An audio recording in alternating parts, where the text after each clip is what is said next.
Tá, agora eu quero que você responda uma pergunta. Você trocaria suas lentes Prime por uma 24-70? José, olha, o cara já começou a se coçar aqui assim, ó. Ele olhou pro lado, viu a cinquentinha olhou pra ele, a 50 já ficou triste, ele também já tá chorando aí, José. Uma lente que substitui as primes de 24mm, 28, 35, 50 e quase uma 85. É, no mínimo, uma lente a se respeitar. Tá, mas vamos fazer o seguinte, daqui a pouco eu volto nesse lance de substituir lentes primes. A 24mm, ela não é só uma lente normal, ela é quase uma entidade no mundo da fotografia profissional e no mundo do vídeo também. Porque essa lente ela é nada mais e nada menos que a top de linha das lentes zoom. Essa foi a lente que chegou muito próximo do que uma prime de grande abertura pode fazer. Muito próximo. Algumas vezes até passa um pouquinho, só vai perder numa coisa chamada look. A 24-70-2.8 foi uma lente que revolucionou a minha forma de pensar nos equipamentos e revolucionou a forma com que eu enxergava as lentes zoom. Porque, gente, eu sempre fui o cara das lentes prime. Para mim, lente prime é o creme de la creme da fotografia. É o creme. Creme. Lente prime, ela tem um negócio que ela me atrai. Onde eu vejo uma lente prime, eu quero ver, eu quero pegar, eu quero testar. Só que existe um problema da lente prime que foi o que chegou para mim. Na época, eu fazia muito ensaio. E eu tinha uma bacia de lente prime. Entre elas, eu tinha 40mm, 50, 85, 100mm, 35mm. Então, você imagina eu aqui dentro do estúdio para fazer um ensaio. Toda hora eu tinha que ficar trocando de lente. Até o ponto que isso me cansou. Eu explico melhor em um outro vídeo dedicado só a isso. Chegou um momento que eu fiquei cansado e falei, cara, eu acho que eu vou dar uma chance para uma 24-70. Porque era um momento onde eu estava querendo praticidade. Eu não aguentava mais trocar de lente. E ó, se você quer comprar uma 24-70 ou qualquer outro tipo de equipamento, passe primeiro na Hi-Tai, porque você vai ser muito bem atendido e dá aquela choradinha no preço, né? Você tá ligado? Tem que dar aquela choradinha, né, não, mano? Bom, o fato é que eu vendi boa parte das minhas lentes Prime e peguei uma 24-70. E essa lente nunca mais saiu da minha câmera. Eu praticamente fazia todos os ensaios aqui dentro só com a 24-70 plugada. Eu não queria saber de trocar. E em termos de qualidade, por um instante eu duvidei que ela pudesse entregar algo tão bom quanto a minha lente Prime, lá, minha 50, minha 85. E ó, vou ser sincero, ela entregou algo muito próximo. Com exceção daquele lance do desfoque, do look geral de uma lente Prime. Mas e será que substitui mesmo, tio Ronaldo, as lentes Prime, a minha 50, minha 85? Gente, é o seguinte, isso tudo depende muito da sua relação com a fotografia. Eu, por exemplo, para os meus ensaios, a 24-70 tá de bom tamanho, eu consigo entregar qualidade, consigo ter o look que eu quero. Só que na produção do meu conteúdo, eu ainda gosto de lente Prime. Porque é o seguinte, é completamente diferente. Quando eu tô com uma pessoa fotografando, eu tenho um tempo e aquele lance de toda hora de ter que ficar trocando de lente, meio que ia quebrando o clima e aquilo me irritava bastante. Agora, na produção de conteúdo, não. Eu tenho tempo para fazer, tempo para pensar melhor nos takes que eu vou fazer. Então, é um prazer enorme usar as lentes Prime. Por exemplo, agora eu estou usando a Irix 30mm, que é uma lente Prime que nem tem foco automático. Ó. Se eu vim para frente aqui, ó, já era, perde o foco. Quer dizer, eu poderia plugar a 24-70 aqui, ter o foco automático e ficar tudo muito mais fácil. Mas eu prefiro desse jeito, porque o look geral é... Você tá ligado? Ó, mas antes da gente entrar nessa discussão sobre look de Prime versus look de lente zoom, eu quero te apresentar uma lente aqui. Eu vou te apresentar a Sony FE2470-2.8 G Master, José. Gente, essa é uma lente de 18 elementos em 13 grupos. E olha, tem uns vidros meio maluco dentro dessa lente. Agora eu vou precisar até de uma cola, porque é uns nomes muito estranhos. Ó, lente XA, extremamente esférica. Ela contém uma lente esférica, um vidro Super ED, vidro ED dispersão extra baixa. Então assim, 24-70 as empresas não costumam brincar. Isso aqui é flagship das empresas, bicho. Ela possui 9 lâminas no seu diafragma, o que eu já falei várias vezes que vai ajudar, ó, sempre o bokeh ficar bem redondinho, mesmo você fechando o diafragma. A distância mínima de foco é de 38 centímetros e ela é uma lente grande, então ela aceita também filtros gigantescos de 82 milímetros. O sistema de foco dessa lente eu tenho que elogiar muito, viu? Porque lembra que eu falei na 50 que o sistema de foco não era muito bom? Era bom, mas não era muito bom. O dessa daqui é completamente diferente. Esse, além do sistema ser rápido, ele é extremamente preciso. Também a gente está falando de uma 24-70-2.8, que é uma lente de alto padrão, então eu não esperaria menos. E ela não é uma lente muito pesada, ela pesa ali mais ou menos 900 gramas pelo tamanho da lente, e ela é extremamente bem construída, é metal e plástico, é uma lente selada também, mas de fato é uma lente de usabilidade super simples, porque é uma lente zoom padrão, então assim, você não vai ter nenhum problema de usabilidade. Ela tem um botãozinho lá na frente que você pode programar, eu programei para colocar o ISO lá, mas no meio do caminho esqueci, não apertei nunca aquele botão. Você tem que ter uma vivência maior com o equipamento para esses pequenos detalhes você ir pegando, né? Tá, mas vamos falar da qualidade de imagem, que é isso que é a parte mais interessante, né?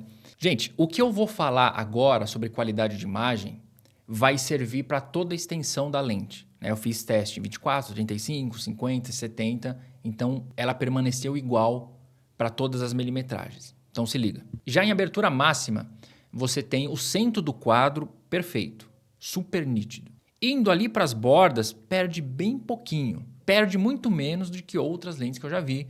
E, por exemplo, muito menos do que a minha Canon 24-70, que já é uma lente bem mais velha.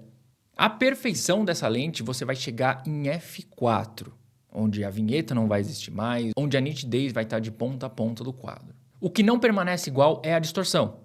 Você percebeu ali que em 24mm tem um pouquinho de distorção de barril. Ah, e é sempre bom eu lembrar vocês que eu não testo nada com correção de software, tá bom? Então você vê ali em 24mm essa distorção de barril e quando passa de 35, ela inverte a distorção. Ela cria uma distorção chamada pincushion, que é uma distorção que parece que as laterais estão sendo puxadas aqui para dentro. Eu achei um pouco pronunciado demais porque eu comparei obviamente com a minha 24-70. E antes que você fale, Ronaldo, você não vai fazer um vídeo comparando as duas?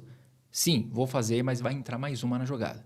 Então espera que vai ter depois um outro vídeo sobre 24-70 versus 24-70 versus uma outra lente aí que nós vamos pegar ainda. E eu achei um pouquinho pronunciado demais essas distorções, né? Quando eu comparo com a minha Canon, realmente ela tem um pouquinho a mais. Ela tem mais nitidez, mais outras coisas, mas também tem mais distorção junto. E por que eu acho tão estranho isso e estou deixando claro isso aqui para você? Porque eu estou falando de uma G-Master, não é uma lente qualquer. A aberração cromática ela é muito bem controlada. Existe, mas assim, é muito bem controlada, você nem vai perceber na sua foto do seu dia a dia. A menos que você fique caçando ela, aí você encontra. Em F4, o pouco que tem, desaparece. Cores e contrastes eu achei muito bom. Em relação às cores, você percebe que é aquele padrão meio Sony, que vai indo sempre para aquela parte um pouquinho mais fria. Então você sempre tem que esquentar um pouquinho mais a imagem, principalmente quando você está lidando com um tom de pele. Mas a reprodução em si não tem problema nenhum. O desfoque dessa lente eu achei muito bom, principalmente porque a gente está falando de uma lente zoom, não uma prime de 1.4, 1.2, esse tipo de coisa. Mas calma que daqui a pouco eu vou fazer um pequeno comparativo com umas primes aqui para você dar uma olhada. Uma coisa que eu notei na região de desfoque é que no bokeh, aquele bokehzinho circular, vaza um pouco de luz. Achei meio estranho isso. Cat Eye dessa lente é fantástico. É uma das lentes que eu menos vi esse efeito Cat Eye. E quando ele acontece de forma bem sutil. Respiro de foco também, ela se comporta basicamente como uma lente de cinema. O respiro de foco é quase que nulo. Agora vamos falar de uma coisa bizarra. O flare. Gente, olha só, eu tava fazendo o teste de flare como eu sempre faço, tava dando tudo ok, tudo bonitinho. Falei, pô, que lente sensacional, flare bacana e tal. E ela tem bastante elemento aí, né? Muita coisa para correção de flare e contraste, que é sensacional. Só que quando você joga a luz diretamente para ela, aí aconteceu algo bizarro. Se liga. Em 24mm você não vê nada, mas quando você gira o zoom, sai de 24mm, aparece uma vinheta completamente bizarra para um equipamento desse nível. Literalmente essa lateral que você está vendo aí não tem informação. Vira uma vinheta, parece que era vinheta horrorosa de software. Eu percebi isso usando a lente para fotografia mesmo. Nos testes não apareceu. Porque normalmente uma lente zoom eu testo em 24, depois eu testo na milimetragem final dela, que seria nos 70mm. E nesses dois casos não dá problema, só dá problema no meio. Ainda bem que eu consegui ver isso antes.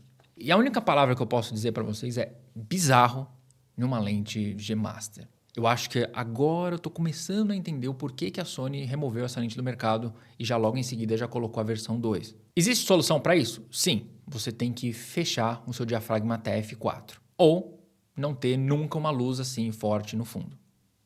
Infelizmente. Sony, hein? Tá, mas agora vamos fazer o seguinte, vamos falar sobre esse tal desse look. Né? Porque o look da lente Prime é uma coisa fantástica, é o que me mantém ainda tendo algumas lentes Prime, mesmo sabendo que é mais chato de usar, tem que ficar trocando, esse tipo de coisa. Bom, queria dizer primeiro uma coisa. Eu sou completamente diferente de vocês. Lembra de uma coisa, cara. Eu ganho equipamento. Você tem que comprar. Então, é completamente diferente. Eu tenho minha 2470, eu posso ter uma 2470 e outras lentes Primes que eu vou ganhando. Você tem que pensar muito melhor nisso. Então, por eu ter esse privilégio, eu tenho minha 2470, que se um dia eu vender, é para pegar outra 2470, porque essa lente é extremamente útil para mim, em tudo. Se eu precisar de uma lente aqui para fazer tudo, ela tá aqui e sempre dá certo.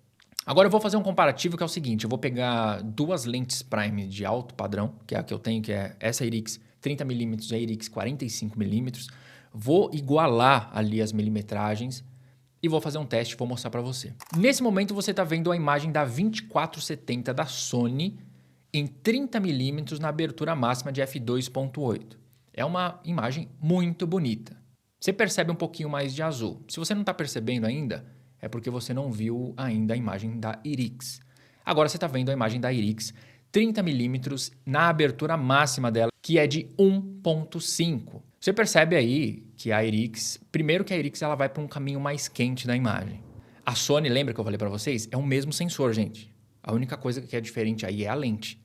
As mesmas configurações. Então você percebe que a IRIX ela é muito mais quente, o que eu prefiro por causa do tom de pele. Mas nada que você não consiga consertar aí nessa lente da Sony, né? Não é um problema, é uma característica do equipamento. Quando a gente amplia ali o fundo, você percebe o desfoque, que o da IRIX é muito ignorante. Ele é um desfoque que a gente pode chamar de desfoque cremoso, quanto o da 2470, que é um desfoque muito bom. Mesmo sendo uma lente de alto nível, você consegue ver umas linhas duras. Olha só que interessante isso, né, cara? Só quando você tem dois equipamentos para comparar, aí sim você consegue tirar algumas ideias, algumas percepções que antes você não tinha. Lembra que eu falei para você que o bokeh vazava um pouquinho? Dá uma olhada aí no bokeh da 2470 e agora repara no bokeh da IRIX 30mm. Olha como ele é fechadinho, a luz fica lá dentro. O da Sony dá uma vazada. E eu fiz esse comparativo também com a 45mm e segue esse mesmo padrão. Tanto a IRIX quanto a Canon elas geram uma imagem um pouquinho mais quente do que essas lentes da Sony. E o desfoque, mesmo usando a mesma abertura, o desfoque ainda tende a ser mais intenso e melhor nessas lentes primes de grande abertura. Principalmente nessas lentes cine aí que eu já falei pra vocês, que é o Olympus, né, bicho? Acho que você tá conseguindo entender por que eu gostei tanto desse tipo de lente, né?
E, gente, o que eu achei dessa lente em si?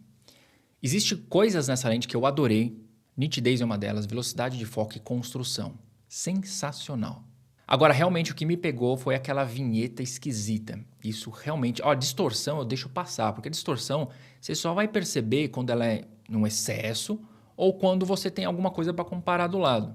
E você não vai viver comparando, fazendo fotos iguais para ficar comparando.